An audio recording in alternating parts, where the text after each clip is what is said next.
Hello, KOJC? Hello, ang mga disipulo ni Pastor Kibuloy. Kamusta kayong lahat at magandang gabi sa inyong lahat. Ako'y pinakiusapan na magsalita. Usually nasa likod lang ako. Usually, nai-interview ng SMNI. Bakit ako parating nagpapa-interview sa SMNI? Isang rason lamang po. Yun ay dahil sa ginawa sa SMNI. Kaya tuwing nag-iimbita sila, ako'y pumupunta at nag-e-explain. So maraming salamat SMNI. Alam po nyo, napakahirap kumampanya na walang kandidato. Pero may punla na iniwan si Pastor Kibuloy sa inyong lahat. Ang hindi natin makikita isang tao, pero equivalent yun ng napakaraming tao na sumusuporta at nagmamahal sa Kanya. Kayo po ang una sa kampanyang ito na nakagawa ng nationwide kick-off. At tumataas ang balahibo ko pag tinitingnan ko kasi wala silang kandidato. Hindi nila kasama si Pastor Kibuloy. Pero nagawa niyo mag-nationwide.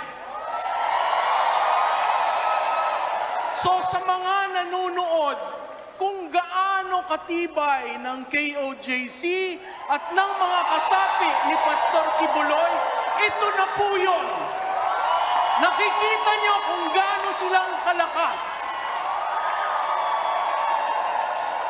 At nararamdaman ng buong Pilipinas na pinaglalaban natin ang kausa ni Pastor Kibuloy. So nung ako'y linapitan para magsalita, sabi ko hindi naman niyo ako ini-interview. Ano naman sasabihin ko dito? Diba? Ako po'y sanay sa kampanya, ako po'y madalas nasa likod. Pero nagkausap kami ni Pastor Kibuloy at naalala ko at nalaman ko, bakit ka sir tumakbo? Ang sabi niya sa akin, ginulo nila ang buhay ko. Ginulo nila ang ministro ko. Ngayon, guguluhan ko sila. Kaya po ako'y gulat na gulat.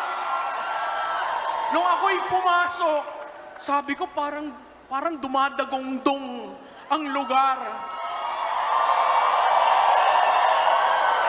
Sa tingin ko po, ito ang kick-off na napakaingay, napakalakas ng energy.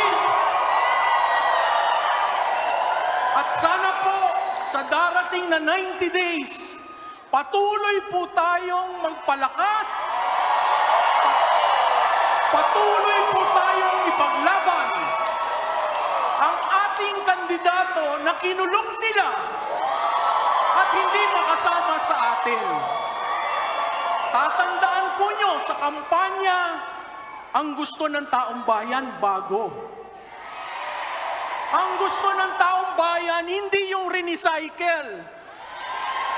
Ang gusto ng taong bayan, hindi yung nahalal ka na noon, wala ka namang ginawa.